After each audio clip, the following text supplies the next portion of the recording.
Kita mulai. Assalamualaikum warahmatullahi wabarakatuh.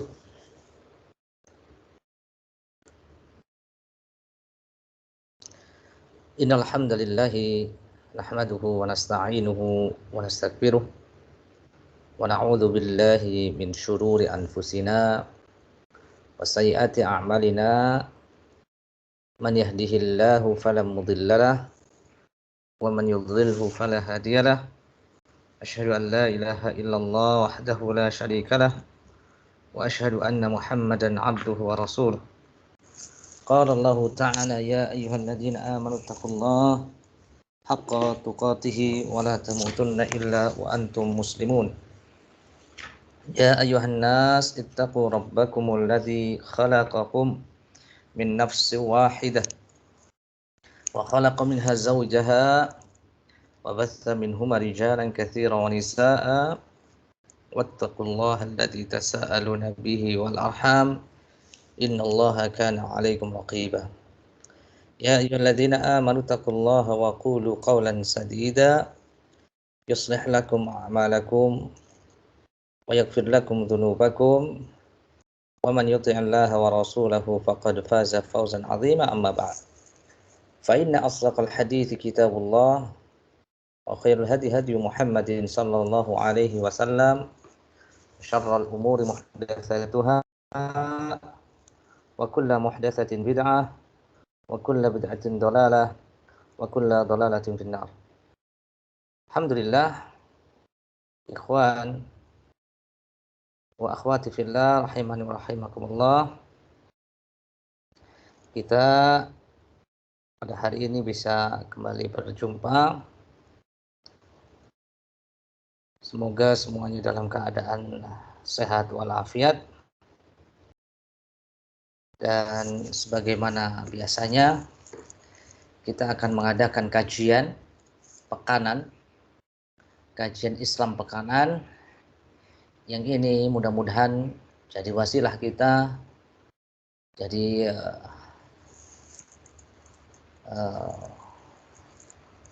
tempat kita untuk menggapai semua kebaikan, di antara kebaikan ilmu. Dan tentunya ini juga menjadi pembekalan untuk kita, diri kita, lalu harapannya bisa kita sebarkan ilmu itu. Sebagaimana Allah Subhanahu wa ta'ala berfirman, wal 'asri innal insana lafi khusrin illa alladzina amanu wa 'amilus salihati wa tawassaw bil haqq wa tawassaw bis sabr. Demi masa sesungguhnya manusia itu berada dalam kerugian. Ya, manusia banyak melakukan kerugian dalam hidupnya, tidak beruntung, sadar atau tidak sadar. Mereka banyak melakukan kerugian. Illa, kecuali mereka yang disebutkan oleh Allah Subhanahu wa ta'ala dengan beberapa sifat di surat ini, yang akan terhindar dari segala macam malapetaka dan kerugian itu sendiri. Yang pertama, illal ladzina amanu, kecuali mereka yang beriman. Al-iman, di iman itu adalah penting, bahkan merupakan pokok, usul, fondasi seseorang dalam dia menegakkan badan dan rohnya di atas muka bumi ini dengan sebaik-baiknya. Illal ladzina amanu, iman itu adalah tauhid. Iman itu adalah akidah seseorang. Ya.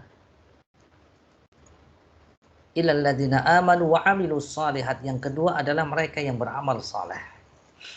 Padahal amal saleh itu sendiri masuk ke dalam pengertian iman. Tetapi Allah sebutkan di sini untuk menjadi apa? Untuk menjadi perhatian dan penegasan bahwasannya iman itu sudah semestinya untuk diamalkan. Sehingga agama Islam ini adalah agama ilmu dan amal. Ya, ilmu dan amal. jalan beriringan. Ilal ladzina amanu wa 'amilus shalihat. Yang ketiga, wa tawassaw bil haqq. Dan mereka orang-orang senantiasa menasihati akan al-haq. Dan sekarang kita ini adalah dalam rangka at-tawassaw bil haqq. Dalam rangka ya membahas tentang al-haq. Apa yang dikatakan Allah, apa yang dikatakan oleh Rasulullah sallallahu alaihi wasallam. Yang kita adakan dalam pertemuan majelis yang mulia ini adalah majelis yang di dalamnya dibacakan ayat-ayat Allah, mempelajari ayat-ayat Allah, sehingga semua yang ada adalah keberkahan, ketenangan. Ya. Di mana Nabi SAW bersabda, "Majtama'a qaumun fi baitin min buyutillah yatluna kitaballah wa yatadarasunahu fima bainahum illa nazat alaihimus sakinah wa ghasyiyatuhumur rahmah wa hafathumul malaika wa dzakarahumullahu fi man 'indah." Tidaklah berkumpul satu kaum di satu masjid di antara masjid-masjid Allah Subhanahu wa taala, mereka membaca ayat Allah, mempelajarinya, kecuali pasti akan turun kepadanya ketenangan, dinaungi rahmat Allah, dikelilingi para malaikat, dan akan dipuji-puji Allah Subhanahu wa taala. Kemudian yang keempat adalah wa tawassaw bis sabr. Saling menasihati akan kesabaran. Ya, jadi sabar kita mesti. Dalam apa? Dalam amar ma'ruf, nahi mungkar. Dalam apa? Dalam kita membahas al-haq. Dalam apa? Dalam kita mengkaji tafsil akan tafsil agama kita yang besar ini, agama Islam, agama ilmu dan amal, yang senantiasa kita minta setiap hari kepada Allah Subhanahu wa taala dalam salat kita. Ihdinas siratal mustaqim. Ya Allah, tunjukilah kami jalan yang lurus. Siratal mustaqim. Inilah jalan yang telah ditempuh oleh kalangan para nabi, orang siddiqin, orang syuhada, orang-orang syuhada, dan orang-orang saleh, para salihin. Ya. Inilah yang senantiasa kita cari, kita ikuti, kita kepingin seperti mereka semua. Dan ini jalan yang lurus. Ya. Jalan para sahabat, manhaj salaf, pokok-pokok manhaj salaf. Bagaimana kita ini belajar akidah mereka. Ya. Kemudian ibadah mereka, muamalah mereka, dakwah mereka. Ya. Supaya kita ini bisa mengikuti mereka semua sebagaimana kita minta kepada Allah, ihdinas siratal mustaqim, siratal ladzina an'amta 'alaihim. Jalan yang lurus itu telah engkau berikan kepada orang-orang yang telah engkau berikan nikmat kepada mereka. Ya, sebagaimana Allah tafsirkan jalan siapa mereka yang telah diberikan nikmat oleh Allah Subhanahu wa taala minan nabiyyin wasiddiqin wasyuhada'i wassalihin. Ya, dalam surah An-Nisa 69. Jalan yang kita minta setiap hari kepada Allah adalah jalannya para nabi, siddiqin, syuhada, wassalihin. Sehingga jelas dalam kita beragama juga berakidah, bermanhaj, beribadah, bermuamalah. Kita minta seperti mereka semua. Kita minta ilman wa amalan, muamalatan, akhlaqan, da'watan. Baik itu secara ilmu, akidah, manhaj, muamalah, akhlaq, dan lain sebagainya. Ya. Semua kita berharap untuk bisa meniti jalan mereka dan mengikuti yang mereka telah tapaki dari siratal mustaqim. Fa innahum 'alal hudal mustaqim. Para sahabat, kata Abdullah bin Mas'ud, mereka sudah berada di dalam siratal mustaqim. Man kana muta'assiyan falyata'assa bi ashabi Muhammadin sallallahu alaihi wasallam. Ya, barang siapa ingin menjadikan teladan, jadikanlah teladan ya untuk mereka dari para sahabat Rasulullah sallallahu alaihi wasallam, fa innahum abarru hadhil ummah quluban wa a'maquha ilman wa aqalluha takallufan wa ahsanuha halan wa aqwamuha hadiyan. Kalau ada orang yang mencari teladan, maka teladanilah para sahabat Muhammad sallallahu alaihi wasallam. Sungguh mereka mempunyai hati yang paling tulus, yang paling bersih, yang paling suci, yang paling bersih. Setelah Nabi Muhammad tentunya sallallahu alaihi wasallam sebagai guru dan nabinya. Kemudian mereka adalah para sahabat mempunyai ilmu yang dalam, mempunyai keadaan yang baik, bebannya ringan, ya, tidak berlebih-lebihan mereka, tidak gulu, dan mempunyai petunjuk yang sangat lurus, kokoh, tegak, lurus. Ya, satu kaum qauman ikhtarahumullahu lisuhbati nabiyhi wal iqamati dinihi. Satu kaum yang dipilih oleh Allah Azza wa Jalla untuk menemani nabinya, Nabi kita Muhammad, dan untuk menegakkan agama yang besar ini. Ya. Fa'rifhum lahum fadlahum wattabi'um fi atharihim. Maka kenalilah keistimewaan, keutamaan para salaf, para sahabat radhiyallahu alaihim ajma'in, dan ikuti athar-athar mereka. Fa'innahum kanu 'alal hudal mustaqim. Sungguh mereka itu berada dalam petunjuk yang lurus. Oleh sebab itu, ikhwani wa akhwati fillah rahimani wa rahimakumullah, mudah-mudahan muqaddimah ini senantiasa membuat kita ini terus berkomitmen, tidak berhenti untuk mempelajari dan bersabar. Wa tawassaw bis sabr. Kita mesti sabar. Ya, untuk beberapa menit ke depan, setiap pekan sekali, baik langsung live ataupun kalau tidak bisa, usahakan betul-betul kita sisihkan waktu kita untuk betul mendengarkan dan betul-betul untuk mengkaji. Sebagaimana pesan dari Abdullah bin Mas'ud, seorang sahabat besar dari sahabat Nabi SAW, fa'rifhum lahum fadlahum. Fa'rif lahum fadlahum. Maka kenali keutamaan mereka, kisah-kisah mereka, kebaikan-kebaikan mereka, keutamaan-keutamaan mereka. Wattabi'um fi atharihim. Ikuti athar-athar mereka, jejak langkah mereka. Ya. Ini pesan yang sangat bagus yang harus kita catat. Mereka adalah orang-orang hebat, pilihan dari Allah Subhanahu wa taala. Ya. Karena Allah Subhanahu wa taala, ya, memilih dari sekian banyak miliaran orang manusia, Allah memilih para sahabat, ya, karena sahabat mempunyai hati yang bagus, yang baik setelah hatinya Nabi sallallahu alaihi wasallam. Ya. Mereka orang-orang hebat membela agama ini. Banyak cerita-cerita yang mesti kita harus belajar lagi nih, tentang sirah nabawiyah, tentang sirah para sahabat, khulafaur rasyidin, dan yang lainnya, supaya kita ini betul-betul ya semangat untuk mempelajari agama yang hak ini, ya, dan betul-betul berhati-hati dengan perkara-perkara yang tidak pernah dicontohkan dan diajarkan oleh para sahabat ridwanullah alaihim ajma'in. Ya, inilah salah satu bentuk kita untuk membela agama Allah, untuk menjaga agama Allah. Ya. In tansurullah yansurkum wa yuthabbit aqdamakum. Jika kalian menolong Allah, yaitu menolong agama Allah, Allah pasti akan menolong kalian dan akan mengokohkan kaki-kaki kalian.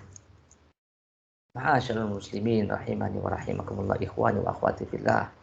Betapa pentingnya kita belajar tentang usul pokok, ya. Yang kita pelajari ini usuluddin, ya, usuluddiyana. Ini penting sekali. Nah, nih tentang pokok, ya, tentang pokok masalah agama. Ini Allah sebutkan di dalam Al-Quran surat Ibrahim ayat 34. Alam tara kaifa daraballahu matalan kalimatan thayyibatan kasyajaratin thayyibatin asluha thabitun wa far'uha fis sama'. Allah telah memberikan permisalan, yaitu kalimat yang baik, kalimat tauhid, kalimat la ilaha illallah. Ya, kalimat tauhid, kalimat la ilaha illallah. Ya. Ini permisalannya adalah seperti syajarah, seperti pohon yang baik, yang bagus ini adalah syajaratul iman. Ini adalah syajaratul tauhid. Ini adalah pohon keimanan, pohon tauhid seseorang, ya, akidah seseorang. Ya. Jadi permisalannya adalah seperti sebuah pohon yang asluha thabitun, yang pokoknya, yang dasarnya, yang pondasinya, yang akarnya itu kuat, menembus tanah, kuat thabitun. Wa far'uha, kemudian ketika cabangnya, akarnya, pokoknya kuat, maka cabang batangnya itu menjulang tinggi ke langit, fis sama. Jadi kalau orang Islam mau kuat agamanya dan kokoh agamanya dan ingin bersatu dengan persatuan yang hakiki, maka hendaklah mereka menanam pohon ini dengan sebaik-baiknya. Satu, kemudian dia jaga pohon ini dengan sebaik-baiknya.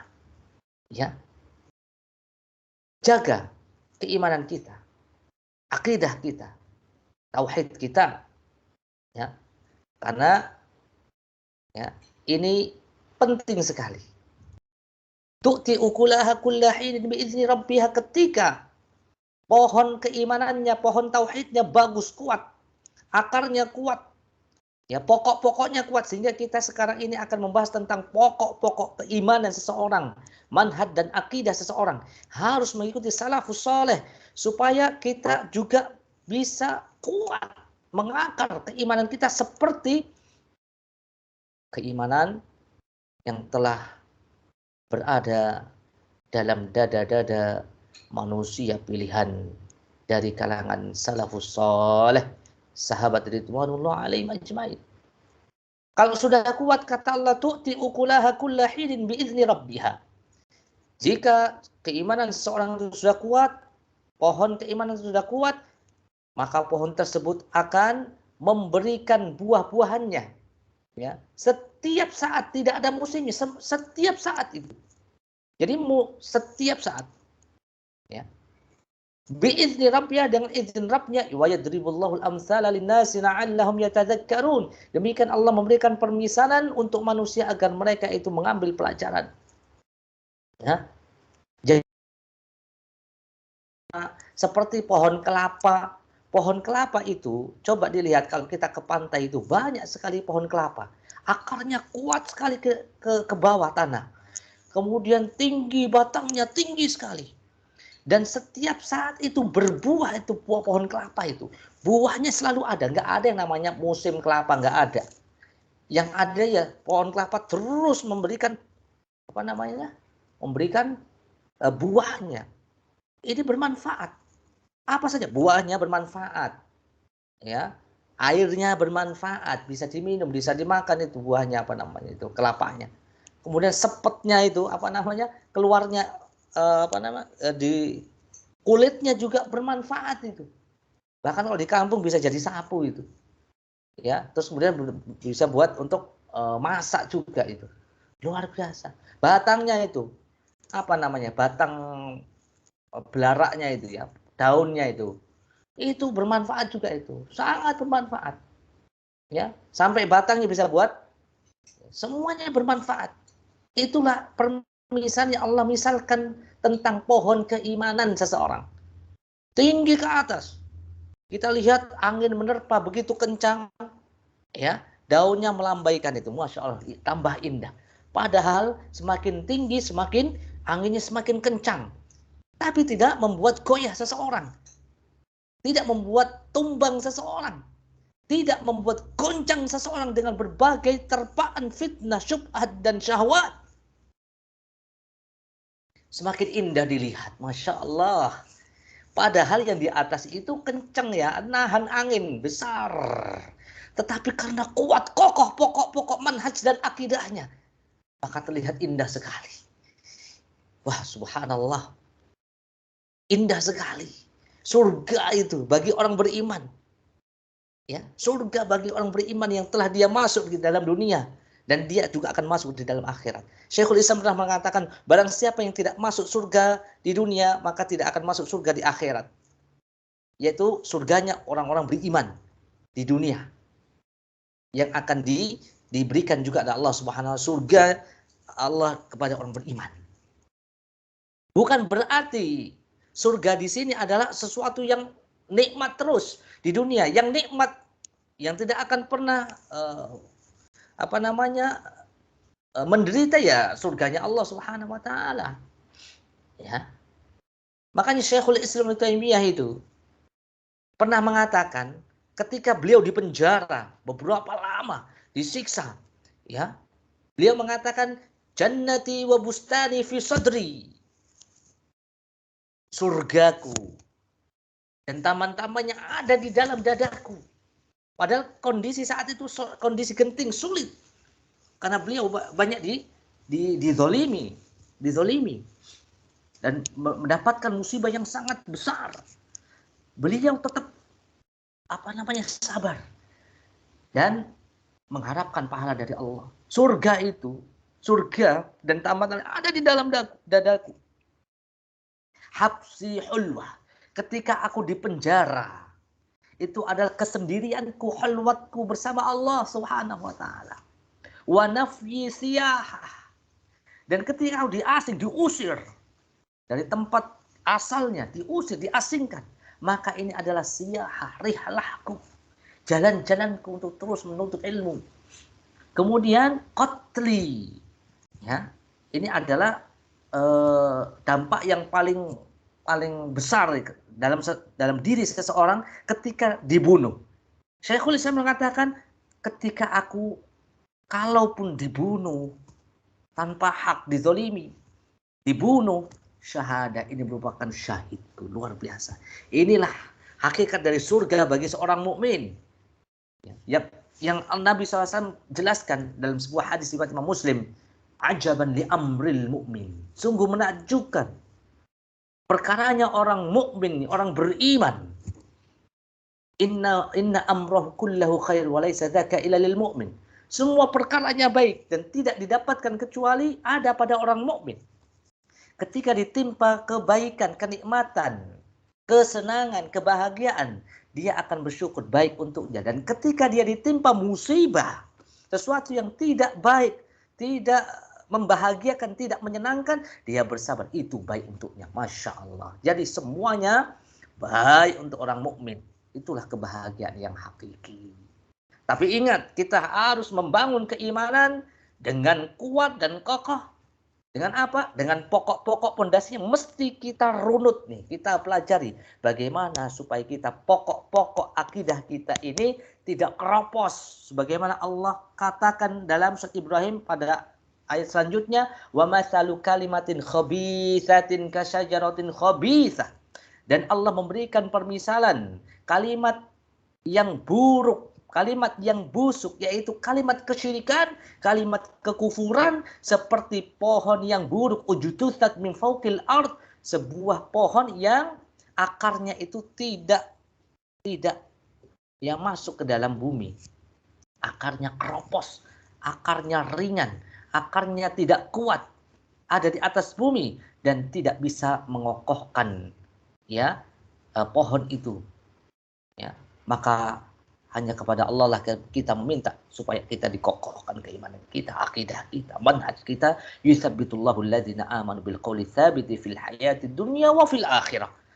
Allah akan mengokohkan, ya, untuk orang-orang beriman dengan perkataan yang kokoh, dengan kekuatan tauhid, kekuatan keimanan yang sungguh kokoh di fil hayatid dunya wa fil akhirah, di kehidupan dunianya dan di kehidupan akhirat. Kita minta kepada Allah supaya kita ini kokoh, kuat dalam memegang la ilaha illallah, mengamalkannya, ya, mengerti apa yang menjadi konsekuensinya.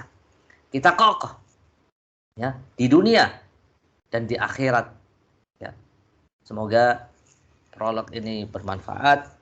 Kita akan mulai pada pertemuan kali ini, yaitu membahas tentang pokok-pokok usulus sunnah, ya, pokok-pokok ahlus sunnah, manhaj salaful ummah dalam akidah. Semoga kajian ini bermanfaat.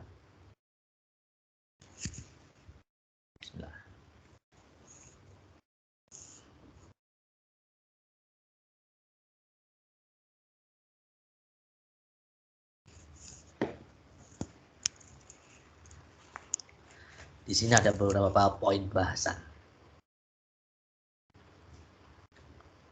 Di situ ada muqaddimah, kemudian ada kaidah dalam menerima ilmu, yang terakhir kesimpulan. Jadi ada dua berarti ya. Yang ketiga itu kesimpulan.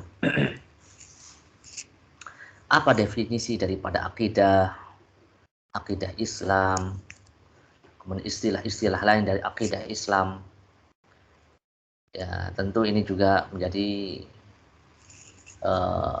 perhatian tersendiri karena memang penting belajar akidah baik secara global maupun secara terperinci. Inilah Islam, agama yang besar yang mesti kita pelajari. Ya, kita pelajari. Ya. Baik. Ini ada muqaddimah. Apa sih pengertian daripada al-aqidah? Aqidah itu ya, dan kita sering mendapatkan istilah ini. Di sini dijelaskan kata aqidah itu atau i'tiqad secara bahasa lughatan berasal dari al-aqdu ya, al-uqad ya, al-uqad itu ya itu al-aqd, ikatan-ikatan buhul. Nah, dalam surat al-falaq, qul a'udzu birabbil falaq min syarri ma khalaq wa min syarri ghasiqin idza waqab wa min syarrin naffatsati fil 'uqad. Kita berlindung dari min syarrin naffatsat, dari para penyihir-penyihir wanita yang senantiasa meniupkan ketika dia membaca mantra-mantra, melakukan ritual-ritual sihir syiriknya itu ya. Para penyihir-penyihir itu ya meniupkan pada ikatan-ikatan buhulnya. Jadi al-aqdu itu ikatan. Nah, secara bahasa al-aqad, akad juga ada akad nikah. Karena akad itu ada sebuah ikatan. Ya, kemudian ada akad jual beli. Akad jual beli adalah akad perjanjian antara dua belah pihak. Ya, atau akad pemilik lembaga, satu lembaga atau usaha seperti BP misalnya. Pihak satu adalah yang mewakili pimpinannya yang memiliki, kemudian pihak kedua adalah pegawainya. Jadi terikat di situ. Terikat oleh perjanjian al-aqad. Itulah asal dari bahasa dari akidah, ikatan. Secara bahasa adalah ikatan yang kuat, yang kokoh. Ya, kuat dan erat. Seperti ini jual beli karena ada ikatan antara penjual dan pembeli. Begitupun orang yang berakidah dalam agama, dia memiliki ikatan antara dirinya dengan Tuhannya. Ya. Ya. Karena itu dia sudah mengikatkan dirinya sebagai hamba Allah Subhanahu wa taala. Sampai sebelum keluar dari rahim ibunya sudah ditentukan. Sudah ditentukan oleh Allah Subhanahu wa taala. Ya, tentang ikat birizkihi, tentang ya dituliskan takdirnya, tentang rizkinya. Ya. Kemudian ajalnya. Kemudian akhir hidupnya, apakah dia sengsara ataupun bahagia. Dan sudah diikat oleh Allah Subhanahu wa taala dalam surat Az-Zariyat 56 bahwasanya penciptaan mereka itu adalah dalam rangka apa? Dalam rangka menyembah Allah Subhanahu wa taala. Wa ma khalaqtul jinna wal insa illa liya'budun. Jadi sebelum kita diciptakan oleh Allah Subhanahu wa taala, Allah sudah menegaskan bahwasanya kita ini diciptakan untuk satu tujuan. Ya, satu tujuan yang sangat besar. Ya, inilah ikatan kita dengan Allah Subhanahu wa taala. Ya. Wa ma khalaqtul jinna wal insa illa liya'budun. Dan tidaklah kuciptakan jin dan manusia kecuali dalam rangka untuk beribadah kepadaku. Para ulama mengatakan liya'budun di sini untuk beribadah yaitu liwahidun, yaitu mentauhidkan Allah, mengesahkan Allah ya dalam hal ibadah. Ibadah hanya untuk Allah Azza wa Jalla. Ya, jadi itu al-aqdu secara lughatan, secara bahasa. Ya, yang artinya al-aqdu, dari kata al-aqdu atau tawthiq, kepercayaan, atau al-ihkam, menetapkan, atau ar-rabtu biquwwah, mengikat dengan kuat. Itu secara bahasa, secara bahasa. Adapun secara istilah di sini dijelaskan makna akidah secara istilah. Ya. Bahwasanya akidah itu maknanya yakin. Keyakinan yang kokoh akan sesuatu yang tidak dimasuki syak, keraguan sedikit pun di sisi pemiliknya. Ya, makanya kita mesti yakin. Ini akidah. Sebagaimana tadi Allah katakan asar illal ladzina amanu wa amilus sholihat wa tawassaul haq wa tawassaul bis sabr. Kecuali mereka yang mempunyai iman, mempunyai keyakinan, mempunyai akidah yang kuat. Ya, jadi akidah adalah keyakinan, iman, al-yaqin. Ya. Dan al-yaqin la yazulu bisyakki. Yakin itu tidak bisa dihilangkan dengan keraguan-raguan. Yang namanya ragu itu persentasinya 50%, 50%. 50% iya, 50% enggak. Antara benar dan enggaknya begitu. Masih ragu dia. Dan itu bukan disebut dengan keyakinan. Dan nggak boleh seseorang melandasi keyakinannya kepada Allah Subhanahu Wa Taala dengan keraguan-raguan. Nggak boleh ragu. Dzalikal kitab la raiba fi. Ini Alkitab, tidak ada keraguan di dalamnya. Ya, Al-Quran mengajarkan supaya kita itu betul-betul ya tanpa sedikit keraguan untuk beriman dengan apa yang diajarkan dalam Al-Quran. Al-Quran juga mengajarkan tentang akidah besar. Tentang akidah besar. Ya, iman kepada Allah. Ya, karena iman itu pernah ditanya oleh malaikat Jibril kepada Nabi kita Muhammad SAW. Akhbirni anil iman. Kabarkan kepadaku wahai Muhammad tentang iman. Iman itu antu'mina billahi wa malaikatihi wa kutubihi wa rusulihi wa tu'mina bil qadari khairihi wa syarrihi. Antu'mina billah. Kau beriman kepada Allah wa malaikati dan malaikatnya, ya, wa kutubi kitab-kitabnya, wa rusulihi wal yaumil akhir dan hari akhir, dan kau beriman kepada takdir Allah yang keenam, ya baik takdir yang khair, yang baik atau yang buruk.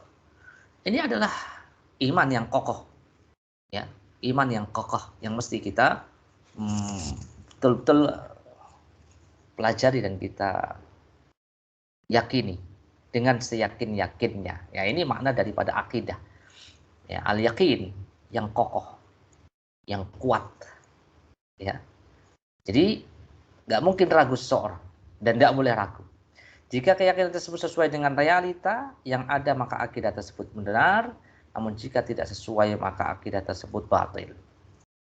Ya. Definisi akidah Islam. Kok tadi definisi akidah ya. Sekarang adalah akidah Islam, akidah Islamiyah. Apa pengertiannya? Akidah Islam adalah keimanan yang kokoh kepada Allah Subhanahu wa Ta'ala, yang teguh serta yang wajib untuknya. Seperti tauhid dan ketaatan kepadanya. Iman kepada malaikat, kitab-kitab, rasul-rasul, hari akhir, qadar, perkara gaib lainnya yang telah sahih. Demikian pula berita-berita disampaikan, perkara-perkara pokok baik sifatnya harus diketahui maupun diamalkan. Ini akidah Islamiyah. Jadi akidah-akidah yang diajarkan oleh Islam, agama Islam, Rasul Islam, Nabi kita Muhammad, dan diajarkan oleh Rabbul Islam, Allah Subhanahu wa taala. Kita mesti ya melandasi akidah Islam kita di atas keimanan kepada Allah Subhanahu wa taala dengan ya apa yang diajarkan Allah dan Rasul-Nya dalam Al-Qur'anul Karim, dalam kitab-kitab dalam kitabullah, dalam Al-Qur'anul Karim, atau dalam sabdanya Nabi Shallallahu Alaihi Wasallam yang sahih. Ya, inilah yang disebut dengan akidah Islam, pokok akidah Islam. Ya, seperti itu. Itu pengertian daripada akidah. Ya, banyak sekali istilah lain selain akidah yang intinya sama. Intinya sama. Dan ini juga kita harus betul-betul bisa memilih dan memilah antara istilah yang diajarkan oleh ulama ahlu sunnah wal jamaah dengan istilah-istilah akidah yang menyimpang, bukan berasal dari ulama ahlu sunnah wal jamaah. Baik, kita akan sampaikan beberapa istilah akidah Islam yang lain. Ulama ada yang mengatakan bahwasanya akidah ini, tauhid ini, keimanan ini, istilah lainnya adalah al-fiqhul akbar. Ya, al-fiqhul akbar. Inilah fikih yang besar, akbar itu besar. Ya. Nah, selain pelajaran al-fiqhul akbar adalah pelajaran selain tauhid. Ya, tauhid berarti al-fiqhul asghar. Ya, fikih-fikih yang kaitannya hukum dengan pelajaran fikih yang kaitannya dengan hukum-hukum ijtihadi. Ya, fikih yang mengajarkan tentang hukum-hukum hukum yang 5 itu, ada yang wajib, ada yang mustahab, ada yang mubah, makruh, haram. Ini al-fiqhul asghar. Yang dimaksud al-fiqhul akbar di sini adalah tentang akidah, tentang tauhid, tentang iman. Ini adalah fikih yang terbesar dalam agama Islam. Sebagaimana ada di sana kitab Al-Fiqhul Akbar karya Imam Abu Hanifah rahimahullah yang wafat tahun 150 Hijriah. Nah, berarti istilah lain dari akidah Islam ada Al-Fiqhul Akbar. Yang telah memberikan istilah ini adalah ulama ahlu sunnah wal jamaah, di antaranya adalah Imam Abu Hanifah rahimahullah.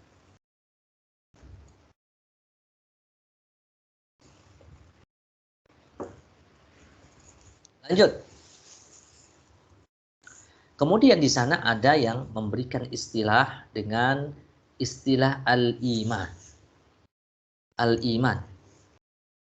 Ya. Ya. Jelas al-iman memang banyak juga dalam hadis-hadis. Akhbirni anil iman. Tadi hadis Jibril alaihi salam yang datang kepada Nabi SAW, ya, untuk mengajarkan tentang perkara-perkara pokok Islam kepada sahabat Nabi SAW yang ada di sekitar Nabi SAW saat itu. Ya, Nabi mengatakan akhbirni anil iman, kabarkan kepadaku tentang iman. Kemudian Nabi SAW menjawab dengan rukun iman yang 6. Inilah al-iman, istilah yang syar'i, istilah yang ada di barisan kalangan ulama ahlu sunnah wal jamaah. Ini ada pelajaran yang besar, ya, dan banyak sekali kitab-kitab yang mereka berikan judul dengan iman, seperti Kitabul Iman karya Imam Abu Ubaid Al-Qasim bin Salam. Kemudian Kitabul Iman karya Al-Hafidh Abu Bakar Abdullah bin Muhammad bin Abi Syaibah. Kemudian ada kitab Al-Iman karya Ibnu Manda. Ada Kitabul Iman karya Syekhul Islam Ibnu Taimiyah rahimahullah. Jadi istilah ini adalah istilah yang dikenal, ya, oleh ahlu sunnah wal jamaah. Kemudian di sana juga ada istilah lain dari akidah, yaitu istilah as-sunnah. As-sunnah ini artinya at-tariqah. At-tariqah yaitu jalan. Jalannya siapa? Jalannya para ya jalannya Nabi SAW dan para sahabat. Jalannya Nabi SAW dan para sahabat dalam masalah akidah ini. Jadi sini as-sunnah at-tariqah. Jalannya Nabi SAW dan para sahabat dalam masalah akidah. Ya, ya, ini istilah ini masyhur, populer pada 3 generasi pertama sahabat tabi'in dan atba tabi'in. Ya. Contoh dalam kitab-kitab mereka adalah Ushulus Sunnah karya Imam Ahmad bin Hanbal. Ya. Kemudian As-Sunnah karya Abdullah bin Ahmad bin Hanbal. Jadi anaknya Imam Ahmad namanya Abdullah membuat kitab namanya As-Sunnah. Kemudian kitab As-Sunnah karya Al-Khallal. Kemudian Syarhus Sunnah. Ya, Syarhus Sunnah karya Al-Imam Al-Barbahari rahimahullah. Di sana ada istilah tauhid. Istilah tauhid ini dikenal oleh para ulama ahlu sunnah wal jamaah. Ya, karena memang pembahasan kita masalah akidah Islam adalah masalah tauhid. Seputar tauhid rububiyah, uluhiyah, asma dan as-sifat. Dan ilmu ini juga disebut dengan ilmu tauhid. Jadi ilmu akidah Islam adalah ilmu tauhid. Ya, makanya ada kitab-kitab yang berjudul tentang pembahasan kita ini, yaitu tentang akidah dan manhaj ini, ya, tauhid, kitab tauhid misalnya. Ya. Kitab tauhid dalam Sahih Bukhari, ada kitab tauhid dalam kitab Sahih Bukhari. Judulnya Kitab Tauhid. Kemudian ada Kitab Tauhid wa Itsbati Sifatir Rabb karya Ibnu Khuzaimah. Ada Kitab Tauhid oleh Ibnu Mandah. Kitab Tauhid oleh Syekh Muhammad bin Abdul Wahhab rahimahullah rahmatan wasi'ah, yang kita pelajari ya dalam bab akidah.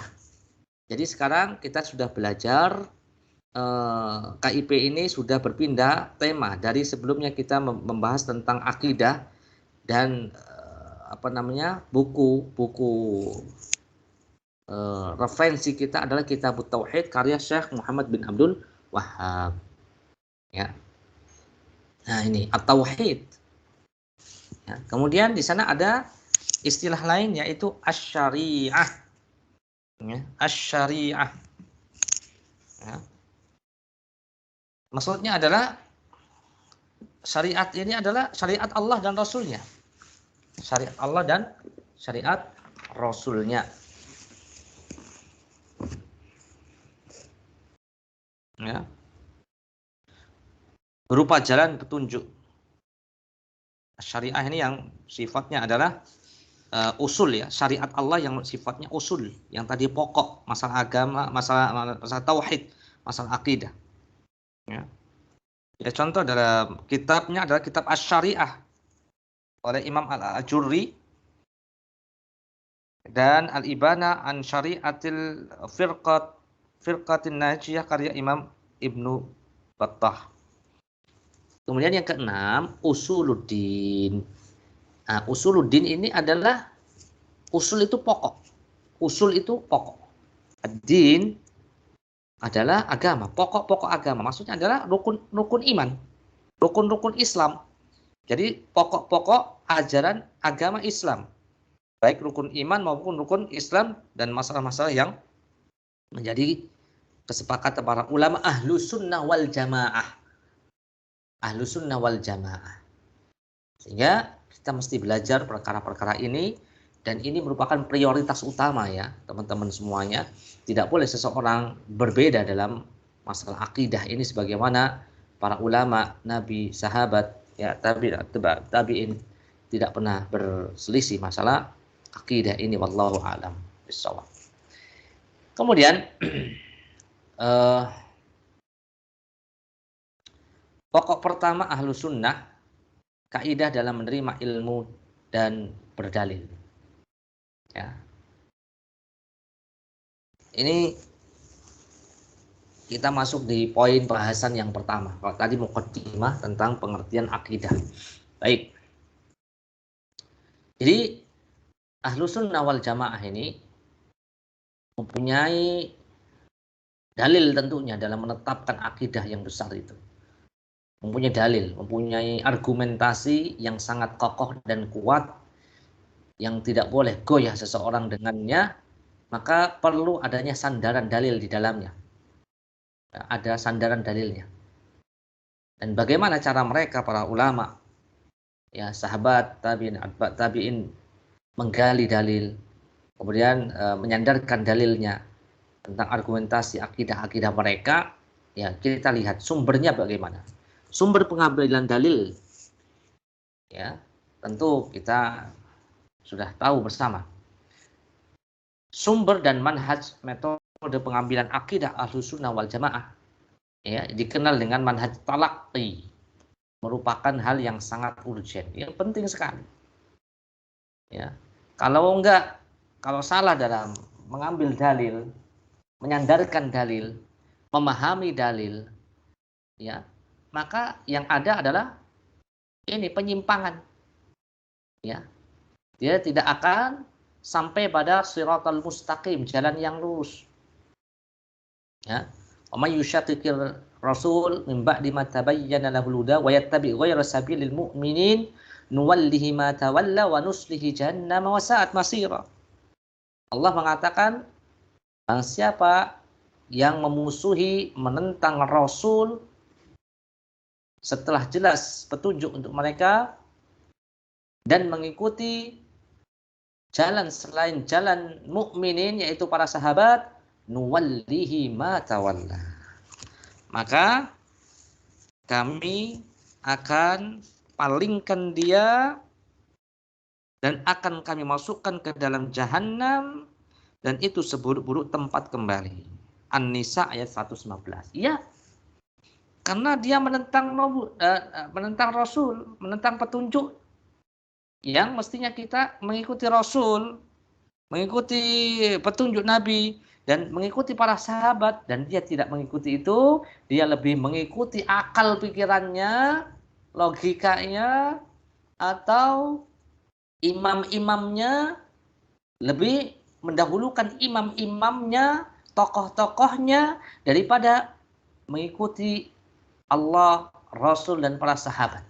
Maka hasil akhirnya adalah satu penyimpangan besar dalam agama yang mesti kita hati-hati, yang Allah sudah ancam, nuwallihi ma tawalla, kami biarkan dia leluasa dalam kesesatannya, wa nuslihi jahannam, dan kami masukkan ke dalam jahannam, ya itu seburuk-buruk tempat kembali.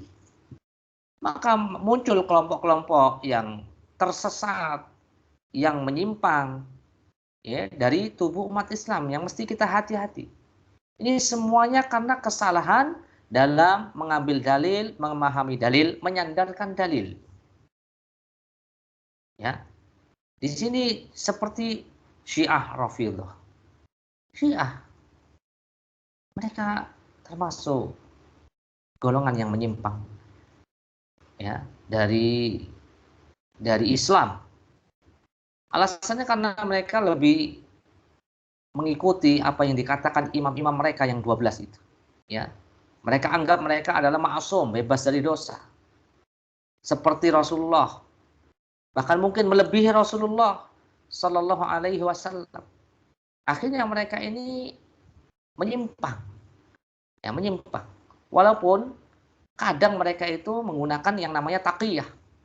Taqiyah itu adalah di antara, ya, kaidah atau apa yang mereka amalkan, yaitu mereka menyembunyikan akidah mereka. Mereka seolah-olah seperti kita, berbaur seperti kita, belajar seperti kita, mempunyai keyakinan akidah seperti kita, dan mereka tidak menampakkan kesesatan mereka, taqiyah. Kemudian di sana ada golongan sufi, yang menjadikan ilham, menjadikan mimpi-mimpi itu seperti wahyu, padahal wahyu itu sudah diputus oleh Allah Subhanahu wa taala setelah Nabi SAW meninggal, al-yauma akmaltu lakum dinakum wa atmamtu alaikum ni'mati wa raditu lakumul islam madina. Pada hari ini telah kusempurnakan untukmu agamamu dan telah kucukupkan nikmatku dan telah kuridhoi Islam sebagai agamamu. Nah, sudah selesai. Wahyu sudah tidak diturunkan. Tetapi mereka masih menganggap di sana ada wali-wali Allah yang dianggap oleh mereka, yang diyakini oleh mereka ketika mendapatkan ilham atau mimpi atau melalui kasyaf, menyikap tabir, sehingga ada syariat baru, ada sesuatu yang baru dalam agama, dan itu dikatakan boleh bagi mereka, ya, ketika tokoh-tokoh mereka ya mendapatkan itu dari ilham atau mimpi. Ini sufi. Ini juga tidak benar. Yang benar adalah kita mengambil dalil ada dari Al-Qur'an dan Sunnah dan mengikuti pemahaman dari salaful ummah. Atau yang ketiga, ahlul kalam. Para ahli filsafat. Nah, ini juga mesti kita berhati-hati. Ahlul kalam seperti Jahmiyah, Mu'tazilah, ya, Asy'ariyah menjadikan akal sebagai sumber pasti yang menghukumi wahyu. Begitu juga dengan kelompok-kelompok sempalan yang lainnya. Ya. Makanya di antara istilah yang tidak disyariatkan, tidak dikenal oleh kalangan ahlu sunnah wal jamaah adalah istilah ilmu kalam. Ilmu kalam adalah ilmu tentang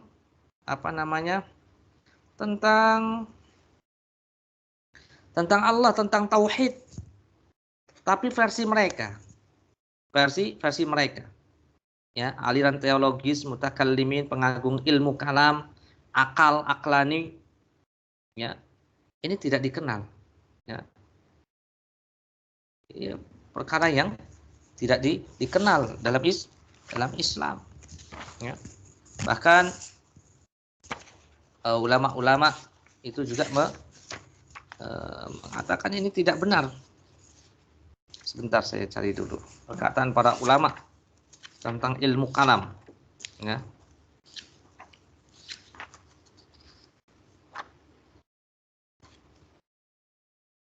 Ya. Misalnya Imam Abu Hanifah mengatakan, aku telah menjumpai para ahli ilmu kalam, hati mereka keras, jiwanya kasar, tidak peduli jika mereka bertentangan dengan Al-Quran dan Sunnah. Ya. Mereka tidak memiliki sifat wara' dan tidak juga takwa. Ya. Kemudian Imam Abu Hanifah juga mengatakan, ketika ditanya tentang pembahasan yang diadakan dalam ilmu kalam, mengenai sosok dan bentuk zat, ya, Allah Subhanahu wa Ta'ala, maka Imam Abu Hanifah mengatakan, hendaklah engkau berpegang kepada sunnah dan jalan yang telah ditempuh oleh salafus saleh, jauhi olehmu setiap hal yang baru karena ia adalah bid'ah. Ya. Banyak perkataan para ulama. Ya. Seperti Imam Malik, lau kanal kalamu ilman, kalau seandainya ilmu kalam itu adalah merupakan satu ilmu yang mesti dipelajari, la takallama fihi as-sahabatu wat-tabi'una kama takallamu fil ahkami wasyara'i. Ini perkataan Imam Malik. Kalau ilmu kalam itu sebuah ilmu yang mesti dipelajari, maka itu sudah dibicarakan oleh para sahabat tabi'in, sebagaimana mereka para sahabat tabi'in itu berbicara tentang masalah hukum-hukum dan syariat-syariat. Walakinnahu batilun yadullu ala batil, akan tetapi ilmu kalam itu adalah sebuah kebatilan yang menunjukkan kepada kebatilan. Ini dalam Syarhus Sunnah. Ya. Dan Imam Syafi'i pernah mengatakan, ya, para ulama ilmu kalam tidak akan pernah beruntung selama-lamanya. Beliau juga mengucapkan hukum untuk ahli kalam. Ilmu kalam ini hukumannya apa? Menurutku, kata Imam Syafi'i, adalah mereka harus dicambuk dengan pelepah kurma dan sandal atau sepatu, dan dinaikkan ke unta lalu diarak, ya, diarak di keliling kampung. Diarak dan dikatakan inilah balasan bagi orang yang meninggalkan Alkitab dan As-Sunnah dan dia lebih memilih ilmu kalam. Ya, ini perkataan para ulama tentang ilmu kalam, ilmu ya yang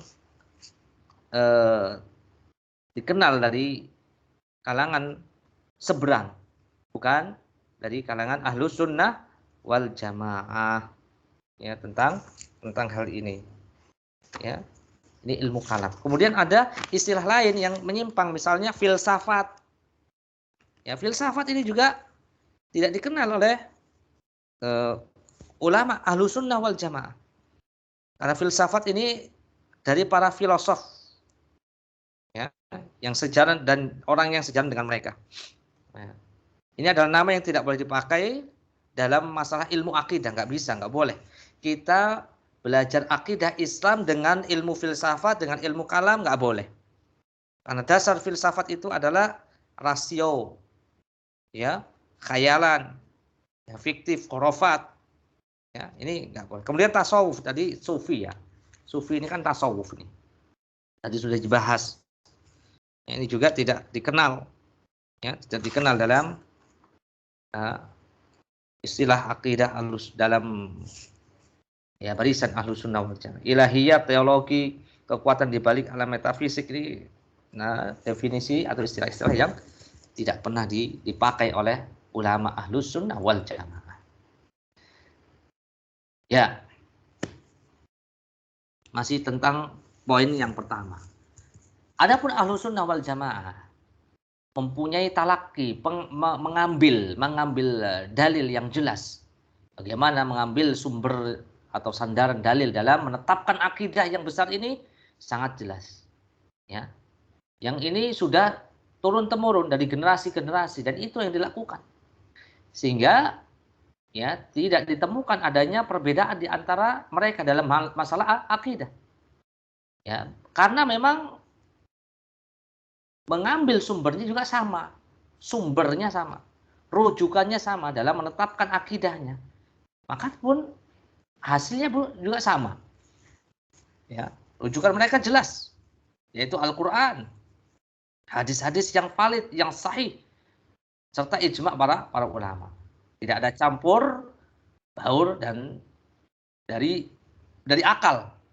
Ya, akal tidak boleh mendahului nakal. Ya, akal tidak boleh mendahului nakal. Ya, artinya di sini akal yang sehat, yang sahih akan selalu mengikuti nakal. Nakal itu adalah Al-Quran dan hadis, yaitu wahyu dari Allah Subhanahu wa taala. Yang namanya akal manusia itu terbatas. Terbatas. Sedangkan Al-Quran, ya, ini adalah wahyu dari Allah. Firman Allah Subhanahu wa taala. Dan ini ilmu Allah. Bagaimana? Ya, ini ilmu Allah Subhanahu wa taala. Kemudian di sini tambah hadis-hadis yang sahih dari Nabi SAW yang Allah mengatakan wa may yantiqu 'anil hawa in huwa illa wahyu yuha. Ini kok bisa dikalahkan dengan akal manusia? Akal manusia. Ya, pertama, akal itu terbatas dalam mencerna apa yang ada di dalam Al-Quran dan hadis-hadis Nabi Sallallahu Alaihi Wasallam. Yang kedua, akal satu dengan akal manusia yang lainnya juga berbeda-beda, tingkatannya, kualitasnya juga berbeda-beda. Ya, ya, tidak mungkin akal ini mendahului, ya, dan tidak boleh mendahului Al-Quran dan hadis. La tuqaddimu baina yadayillahi wa rasuli. Jadi nggak boleh oleh Allah Subhanahu wa taala ditegaskan, janganlah kalian itu mendahulukan dari perkataan Allah dan Rasulnya, nggak boleh. Ya, karena itu Allah Taala berfirman, wahai orang beriman, dalam surat An-Nisa 59, ya ayyuhalladzina amanu athi'ullaha wa athi'ur rasul wa ulil amri minkum. Hai orang beriman, taatilah Allah dan taatilah Rasulnya, wa ulil amri minkum. Dan ulil amri. Ulil amri di sini adalah, ya, al-umara dan al-ulama. Dua. Ya, umara, penguasa, dan ulamanya. Fa in tanaza'tum fi syai'in, kalau kalian itu berselisih dalam sesuatu, Farudduhu ilallah wa rasul. Maka kembalikan kepada Allah dan Rasulnya, sunnahnya. In kuntum tu'minu billahi wal yaumil akhir. Jika kalian beriman, kalau kalian itu beriman, betul-betul beriman kepada Allah dan hari akhir, maka kembalikan perselisihan itu kepada sumber dalil yang ya, yang benar. Yang benar, kalau begitu Al-Qur'an dan sunnah Nabi sallallahu alaihi wasallam. Ya. Ini yang pertama ya. Jadi jelas kesimpulannya bahwasanya dalam kita menetapkan akidah ya, akidah Islam adalah dengan kita kembali kepada Al-Quran dan sunnah Nabi Sallallahu Alaihi Wasallam ya. Berserah diri, taslim, patuh, taat hanya kepada Allah dan Rasulnya, zahiran wa batinan, lahir dan batin. Gak boleh menolak Al-Quran dan Sunnah yang sahih, baik menolaknya dengan qiyas, ya, kemudian kasyaf, penyingkapan tabir, ya, lebih mendahulukan perkataan syekh atau pendapat imam-imam yang lainnya seperti Syiah Rafidhah, imam-imam, ya. Nah, makanya kita harus mengikuti, harus taslim, ya. Fala warabbika la yu'minuna hatta yuhakkimuka fima syajara bainahum tsumma la yajidu fi anfusihim harajan mimma qadaita wa yusallimu taslima, kata Allah dalam surat An-Nisa 65. Maka demi Rabbmu, mereka belum beriman sebelum mereka menjadikan engkau Muhammad sebagai hakim yang memutuskan ya dalam perkara yang mereka perselisihkan, sehingga kemudian tidak ada rasa keberatan. Tsumma la tajidu fi anfusihim haraja, ya, sampai mereka itu tidak merasa keberatan mimma qadaita, terhadap apa yang engkau putuskan, wa yusallimu taslima, dan benar-benar mereka itu mau taslim, ya, menerima tentang apa yang Allah dan Rasul putuskan. Ini untuk menetapkan akidah Islam, tauhid seseorang, akidah seseorang. Jadi dalilnya mesti kuat dan kokoh di atas kaidah at-taslim, mengikuti Allah dan Rasulnya, tidak boleh menolak dengan apapun, ya, dengan apapun, ya. Makanya perkataan kita jelas, innama kana qaulal mu'minina idza du'u ila Allah wa rasulih liyahkuma bainahum an yaqulu sami'na wa ata'na. Ya, orang mukmin ucapannya adalah ketika dia diseru kepada Allah dan Rasulnya untuk berhukum di antara mereka, mereka mengatakan sami'na wa ata'na. Perkataannya jelas, kita dengar, kita taati. Wa ulaika humul muflihun, mereka lah orang yang beruntung. Surat An-Nur ayat 51. Ya, jadi jelas ya. Ya, jelas. Pengambilan dalil kita ini jelas, tidak boleh dikalahkan dengan akal. Ya, nggak boleh. Ya. Walaupun akal itu sangat dihormati oleh Islam, bahkan untuk memahami, ya, memahami syariat ini tentu dengan akal. Tetapi akal yang bagaimana? Akal yang sahih, yang sharih, akal yang sahih, akal yang sharih, akal yang benar, yang sah, yang sehat, ya, yang jelas, yang kuat, yang tidak goncang, yang terus mengikuti, ya, dan menjadi backup dari Al-Quran dan Sunnah, mengikuti nakli, ya, mengikuti nakal, ya, jangan mengikuti orang-orang yang mendahulukan akal. Sehingga orang yang senantiasa mendahulukan akal itu sebenarnya mengikuti makhluk yang paling jelek, yang paling buruk. Ya, mereka mengikuti iblis, laknatullah alaih. Ya, ketika mereka mengalahkan dalil dan lebih memenangkan akalnya itu, ya, itu sebenarnya kaidah yang diamalkan oleh iblis. Dalam surat Al-A'raf 12. Allah mengatakan qala ma mana'aka alla tasjuda id amartuk. Ya Allah mengatakan apa yang menghalangimu wahai iblis untuk sujud kepada Adam ketika aku memerintahkan kamu. Qala ana khairun minhu khalaqtani min nar wa khalaqtahu min tin. Dan iblis menggunakan akalnya ya untuk menolak wahyu. Dia mengatakan qala ana khairun minhu. Iblis mengatakan saya lebih baik darinya. Khalaqtani min nar, engkau menciptakan aku dari api, wa khalaqtahu min tin, dan engkau menciptakan Adam dari tanah. Maka saya keberatan untuk mengikuti apa yang jadi perintahmu wahai Allah, karena dia menggunakan kias ini, kias batil. Kias yang rusak. Kemudian iblis juga menggunakan kaidah apa?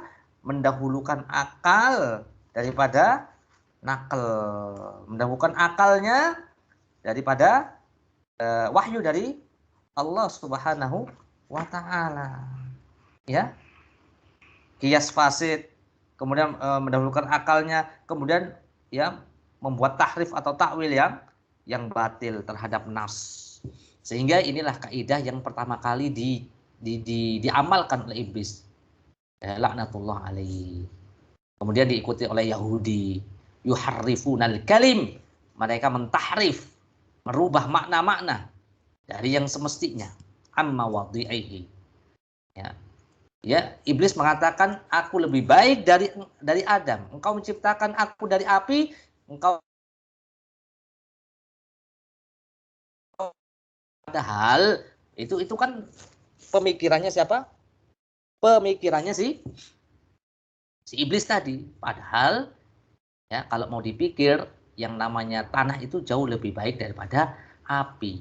Kalau api itu sifatnya merusak, kalau tanah itu sifatnya bagus, ya basah, kemudian bisa menumbuhkan tanam-tanaman, ya, dan banyak daripada manfaat daripada tanah itu sendiri.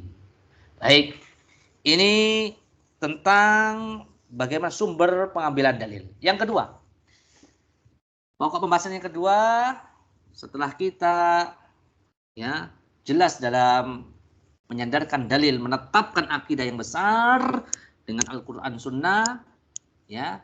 Kemudian kita ikuti pemahaman salafus saleh, sahabat tabi'in, atba' tabi'in, tanpa harus ya menolaknya dengan qiyas, menolaknya dengan perkataan-perkataan ulama ulama atau imam-imamnya yang berseberangan dengan dalil, dengan Quran, dengan hadis, dengan qiyas, dengan kasyaf dan yang lainnya. Wallahu a'lam bishawab. Ini yang pertama. Yang kedua, menerima semua hadis dari Nabi Shallallahu Alaihi Wasallam yang sahih meskipun hadisnya hadis ahad. Hadis ahad. Ini juga menjadi pokok, ya, pokok dalam menetapkan akidah. Karena di sana ada orang yang tidak mau menetapkan dalam masalah akidah kalau hadisnya hadis ahad. Ya, nanti kita akan bahas ini. Apa sih hadis ahad itu? Ya. Ini di sini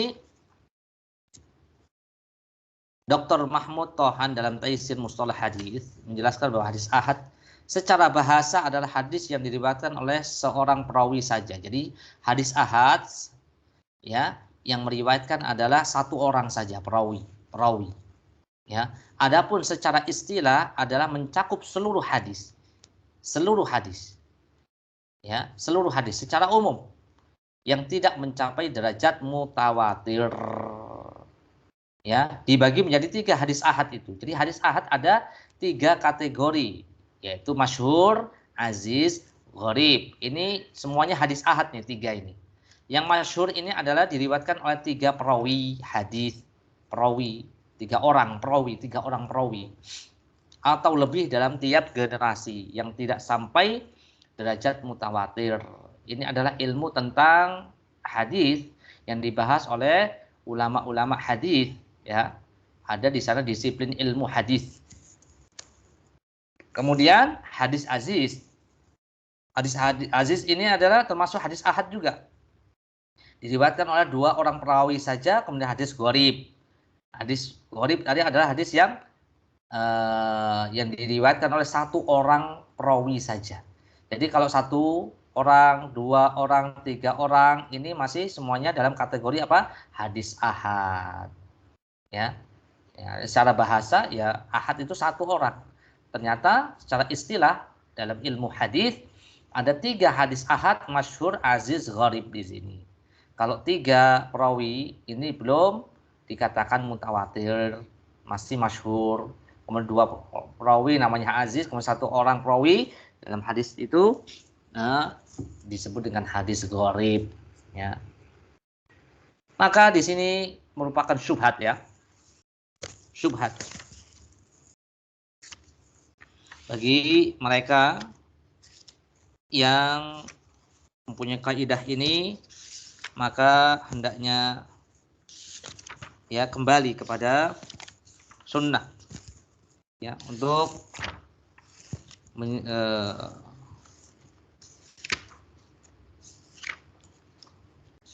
kembali kepada sunnah. Ya. Kalau memang hadis itu sahih, ya, bisa dipertanggungjawabkan secara ilmiah, ya, artinya mereka thiqah, walaupun tidak mencapai derajat mutawatir, maka tetap kita ambil karena itu sahih. Ya. Sebagian ahli kalam itu tadi yang kita sebut ahli kalam yang ya mendahulukan akalnya daripada nakal. Ini kemudian pengikut hawa nafsu, ya, mempunyai dalil bahwasannya akidah itu tidak boleh di atas dasar dalil yang diambil dari hadis ahad. Ya. Karena akidah itu sifatnya pasti, ya, dan harus meyakinkan saja, yang qat'i, ya, baik secara tersurat atau tersirat.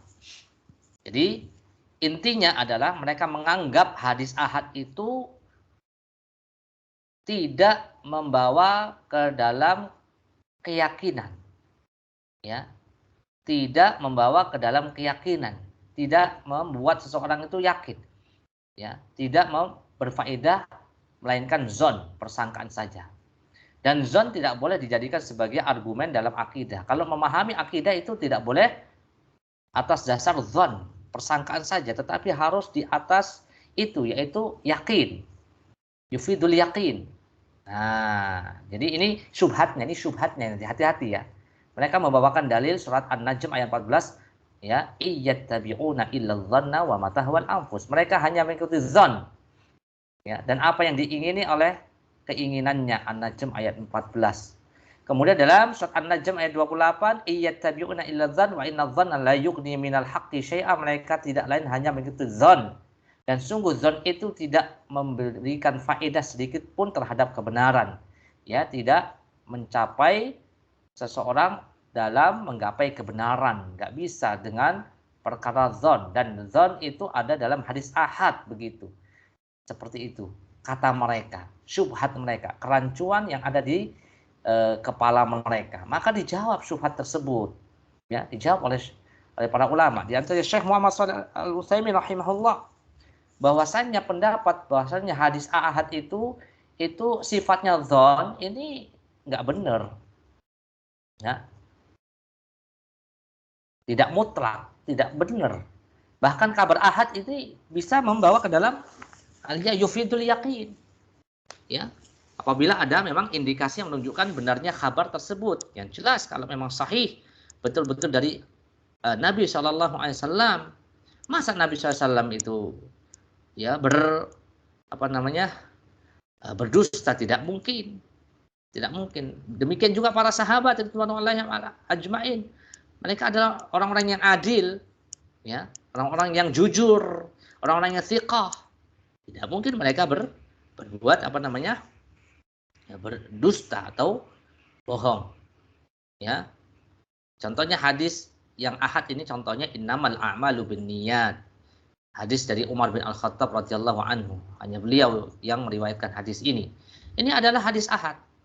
Ya, innamal a'malu binniyat. Sungguhnya amal itu tergantung pada niat. Ya betul, ini tidak ada yang membantah ini. Semua ini sepakat ini tentang hadis ini.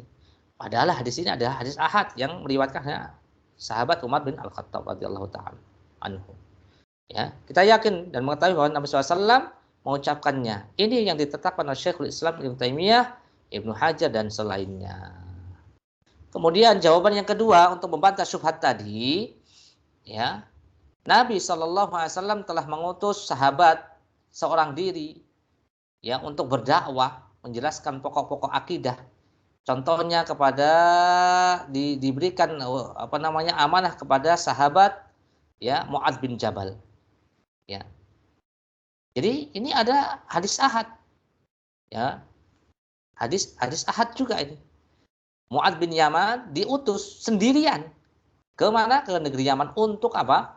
Membawakan atau mengajarkan tentang akidah Islam. Tentang syariat Islam. Pengutusan beliau adalah hujjah yang ditetapkan bagi penduduk Yaman agar menerimanya. Nah, ini adalah, ya, bantahan untuk mereka yang menolak hadis ahad. Hadis ahad, hadis yang dibawa atau diriwayatkan oleh satu orang. Ini Mu'adz bin Yaman, ya, sama. Kemudian yang ketiga, apabila kita katakan masalah akidah tidak bisa ditetapkan dengan khabar ahad, maka masalah yang lain juga mesti juga tidak bisa. Masalah syariat, ya, dengan khabar ahad juga mestinya sama. Kenapa mesti dipisah-pisah, dipilah-pilah? Karena memang hukum syariat semuanya tentu beriringan dengan akidah. Ya, tidak ada satupun amal kecuali akidah akan bersama-sama dengan amal tersebut. Ya, syariat tersebut tidak boleh dipilah-pilih. Ya. Jadi argumen ini jika dipaksa diterima, maka, ya, syariat juga akan banyak hilang dengan kaidah mereka. Karena memang akidah dan syariat itu adalah satu kesatuan. Nah, kalau argumen ditolak, maka tertolak juga pendapat bahwa hanya akidah saja yang ditetapkan harus melalui kabar yang mutawatir, bukan ahad. Ya, kalau memang kita harus menolak apa yang mereka katakan itu. Maka tertolak pula pendapat akidah tidak bisa ditetapkan melalui kabar ahad karena tidak ada beda antara keduanya. Wallahu a'lam bishawab. Tidak ada yang membedakan antara syariat dengan akidah. Semuanya yang namanya wahyu, ya, kita terima, ya, kita terima. Ya. Kemudian kita akan lanjutkan. Allah Subhanahu wa taala di sini memerintahkan untuk kembali kepada perkataan ahli ilmu bagi siapa saja yang jahil. Ya. Tidak tahu atau bodoh, dan hal ini ada dalam Al-Qur'an. Demikiannya masalah akidah sama. Ya, ini perintah. Ini sebagai dalil, ya. Fas'alu ahla dzikri in kuntum la ta'lamun. Ya. Wa ma arsalna min qablika illa rijalan nuhi ilaihim fas'alu ahla dzikri in kuntum la ta'lamun bil bayyinati waz zubur. Dan kami tidak mengutus sebelum engkau Muhammad melainkan orang laki-laki yang kami beri wahyu kepada mereka. Maka fas'alu, bertanyalah kepada orang yang mempunyai pengetahuan. Fas'alu ahla dzikri. Tanya terhadap orang yang ahlinya. Ya. Kalau nggak tahu tanya. Nah, tanya. Ini kan hadis ahad juga. Ya. Kita mesti belajar kepada satu orang, dua orang, ya. Ini juga bantahan untuk mereka. Maka semua kaum muslimin sepakat Al-Qur'an Sunnah merupakan sumber dalam agama, ya. Namun terkadang dapat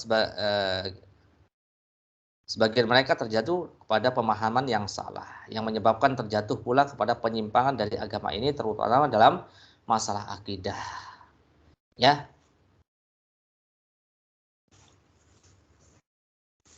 baik. Bagaimana langkah awal memahami nas Al-Quran dan Sunnah? Yang pertama kali, kita biarkan Al-Quran itu sesuai dengan zahirnya. Ya, karena memang banyakkan Al-Quran menjelaskan perkara yang gamblang. Ya, bisa dipahami insya Allah. Dan tidak boleh ditakwil. Takwil ini maksudnya adalah perubahan makna yang sebenarnya kepada makna yang lain, nggak boleh ditakwil. Ya, ini dilakukan oleh ahlul kalam tadi, baik dari Jahmiyah, Mu'tazilah dan yang lainnya. Ini langkah bagaimana kita memahami Al-Quran dan Sunnah. Ya, kita tetapkan secara zahirnya.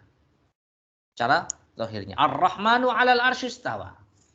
Contohnya Allah mengatakan Ar-Rahman 'alal arsy, di atas arsy, istawa, bersemayam, begitu. Nah, di antara orang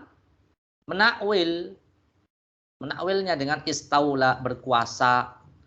Karena kalau di istaula, ditakwil dengan istaula, nggak boleh seperti itu. Ya, kita tetapkan dengan apa yang Allah tetapkan Al-Quran, dengan apa yang Nabi SAW tetapkan dalam dalam hadis-hadisnya yang sahih. Ya, jadi nggak boleh kita mentakwilnya dengan istaula misalnya. Ar-Rahmanu 'alal arsy istawa. Ya, Allah itu bersemayam di atas arsy. Ya, Ar-Rahmanu 'alal arsy istawa. Jadi Allah ada di atas. Ala wartafa'a, di atas. Aamintum man fis sama. Dalam ayat yang lain, apakah Anda beriman dengan apa yang ada di langit? Yaitu Allah fis sama. Jadi Allah ada di atas. Ya. Jadi sulit memang kalau orang memahami Al-Quran dan Sunnah itu dengan akalnya, dengan logikanya, ya, nggak mau menerima apa yang telah diajarkan Allah, Rasulnya dan para sahabatnya, nggak mau. Ya akan sulit sendiri nanti, bingung sendiri, ya, dan akhirnya menyimpang dari ajaran yang sebenarnya. Ya. Kemudian Rasulullah SAW juga mengatakan, telah aku tinggalkan untuk kalian di atas sesuatu, telah aku tinggalkan kalian di atas sesuatu yang sangat jelas dan terang. Jadi Nabi udah bicara nih, saya meninggalkan kalian dalam keadaan perkaranya sudah jelas dan terang. Yang terangnya itu seperti malamnya itu seperti siang. Tidak menyimpang darinya kecuali orang-orang yang binasa. Kemudian jika terdapat hal yang sulit untuk dipahami, maka ya Ahlus Sunnah wal Jamaah menetapkan untuk mengembalikannya kepada pemahaman salafus soleh. Kembalikan kepada pemahaman para sahabat Nabi Sallallahu Alaihi Wasallam. Lilladzina ahsanul husna wa ziyadah, contohnya. Bagi orang yang berbuat baik akan diganjar oleh Allah Subhanahu dengan surga dan ditambah lagi. Masuk surga ditambah lagi ziyadah. Ziyadah itu ditafsirkan oleh para sahabat dengan apa? Dengan tafsiran ya an-nadhru ila wajhillahi subhanahu wa ta'ala, melihat wajah Allah subhanahu wa ta'ala. Ada kalangan yang menolak melihat Allah subhanahu wa ta'ala di akhirat. Kalau di dunia iya nggak ada yang bisa melihat, tetapi di akhirat nanti ila rabbiha nadhirah. Allah mengatakan mereka orang yang sudah masuk surga nanti akan ditambah dengan kenikmatan yang jauh lebih nikmat, yaitu ila rabbiha nadhirah. Kepada Allah, kepada Rabbnya mereka akan melihat wajahnya. Jadi orang yang tidak mau menetapkan hal ini dirubah, ditakwil lagi. Bukan maksudnya adalah melihat kepada Allah, artinya ila ila rabbiha muntazirah. Ya. Dia mengatakan maksudnya nazirah itu adalah maknanya muntazirah. Ya, kepada Robnya dia menunggu pahala. Nah, ini takwil lagi kan akhirnya.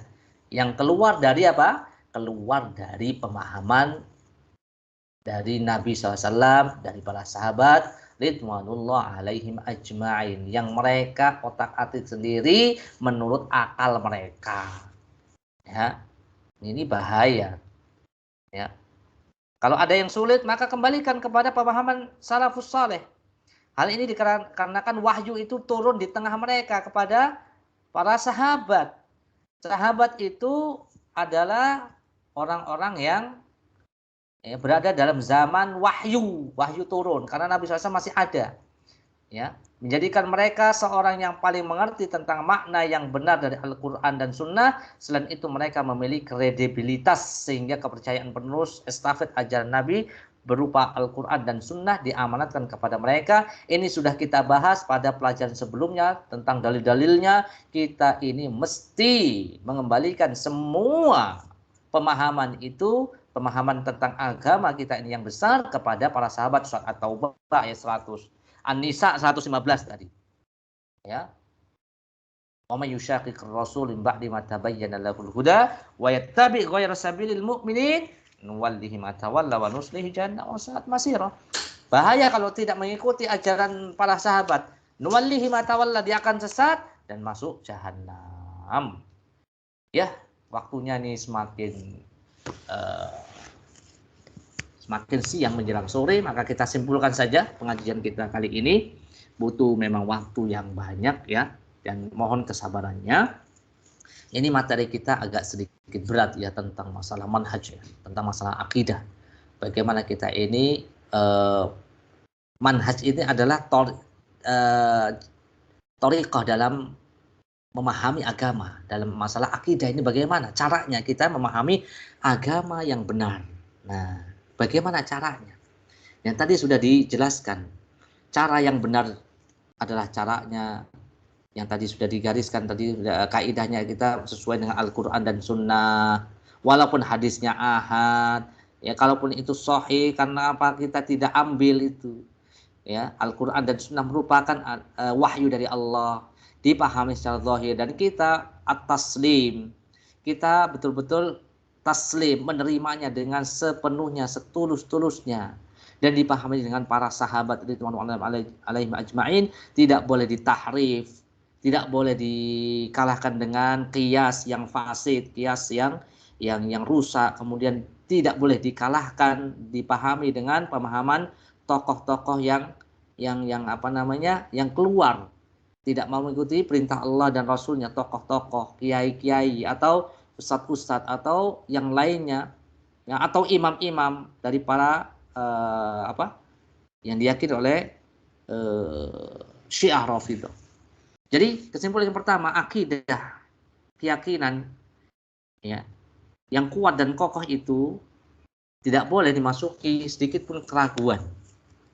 Maka akidah Islam adalah keimanan kita kepada Allah, malaikatnya, kitabnya, rasulnya, hari akhir, ya, dan takdirnya baik maupun yang buruk. Ini semua adalah keimanan, keyakinan, akidah, tauhid yang mesti kita tanam kuat-kuat dalam hati kita, karena ini adalah pondasi yang besar dan tidak boleh sedikit pun ada keraguan. Karena iman itu didu syak. Iman itu tidak boleh dicampuri dengan keraguan. Tidak boleh. Ya. Kemudian yang kedua, terdapat istilah lain dari akidah, al-fiqhul akbar. Maksudnya tauhid, al-iman, as-sunnah, al-syariah, at-tauhid, usuluddin. Ini adalah istilah-istilah yang diakui oleh syariat, dikenal oleh ulama ahlu sunnah wal jamaah. Selain istilah-istilah ini seperti tasawuf, ilmu kalam, filsafat, ya, ini tidak dikenal dalam Islam. Akidah yang benar yang ketiga akan membuahkan amalan yang diterima di sisi Allah Subhanahu wa taala. Ya, karena ibadah yang benar itu yang pertama pilarnya lillah, karena Allah, fillah sesuai dengan syariat Allah dan Rasulnya. Yang ketiga billah, karena pertolongan Allah Subhanahu wa taala. Jadi lillah ini, lillah karena Allah, ikhlas karena Allah, ini adalah merupakan pilar ibadah yang sangat besar, yang paling besar, sehingga akidah tauhid yang benar akan menentukan diterima atau tidaknya amalan seseorang. Kalau enggak benar, la in asyrakta la yahbatanna amaluk, kata Allah. Kalau kalian syirik, akidahnya enggak benar, maka amalan itu tidak diterima di sisi Allah Subhanahu wa taala. Yang keempat, pokok usul, ya, usul manhaj ahlus sunnah dalam akidah adalah sumbernya jelas, dalilnya dari Al-Qur'an dan hadis Nabi sallallahu alaihi wasallam walaupun ahad dari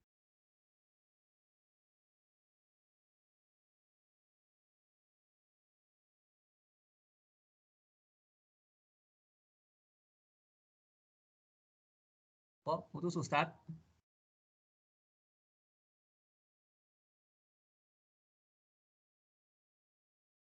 sedikit koneksi ya. Nah, sambung lagi ya. Baik.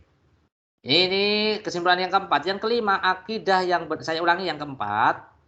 Jadi pokok manhaj ahlussunnah itu didasari, disandarkan dengan dalil yang sangat kokoh Al-Quran dan sunnah Nabi SAW yang valid, yang sahih, walaupun ahad. Nggak ada jadi masalah. Ya, nggak pernah dibeda-bedakan oleh ahlussunnah wal jamaah, kecuali sebagian orang-orang yang menyimpang. Hadis ahad nggak boleh dijadikan sandaran untuk memahami akidah. Terlalu banyak hadis ahad, ya, yang itu nanti akan membuat ajaran-ajaran Islam itu, ya, hilang nantinya. Dan Nabi juga pernah mengutus Mu'ad bin Jabal sendirian, ya, mengutus. Ini juga hadis ahad. Ini bantahan untuk mereka yang ya, menjadikan hadis ahad tidak bisa diterima dalam memahami akidah. Yang kelima, akidah yang benar akan membuahkan amalan yang diterima di sini. Ini sudah sama dengan yang tadi. Kemudian akidah yang baik merupakan salah satu sebab baiknya agama seseorang, satu masyarakat, dan bangsa. Ya betul ini.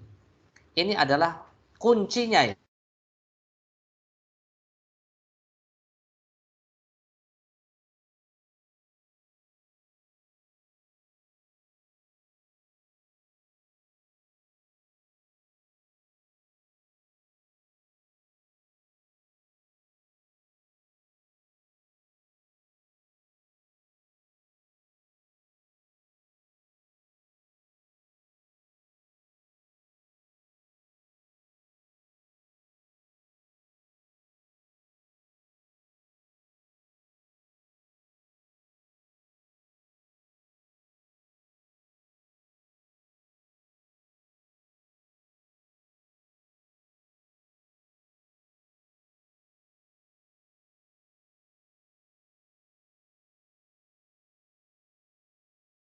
Terputus lagi Ustadz.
Ya, mohon maaf terputus koneksinya. Qadarullah masyaallah. Khairan insyaallah. Itu tadi kajian kita hari ini ya, insyaallah mudah-mudahan bermanfaat. Tinggal ya, nanti di sini ada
tuh maaf ya, teknis lagi nih. Gimana suara Anda kedengeran nggak?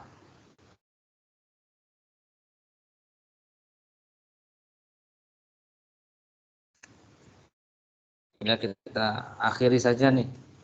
Subhanakallahumma wa bihamdika asyhadu an la ilaha illa anta astaghfiruka wa atubu ilaik.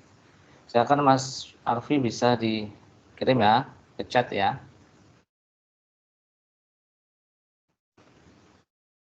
Mana nih? Link apa namanya? Postesnya. Agak lama juga tadi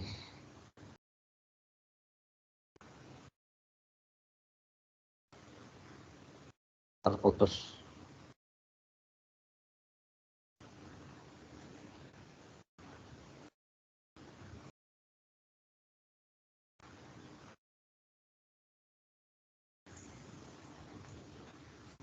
Sudah ada belum di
Alhamdulillah.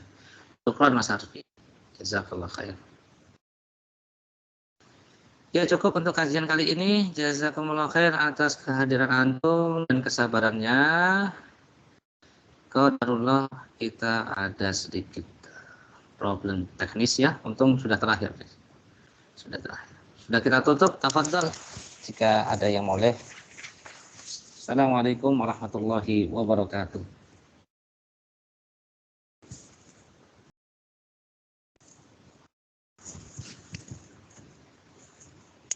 Ya, silakan, silakan. Sudah selesai insyaallah KIP-nya. Jazakumullahu khairan. Barakallahu fikum.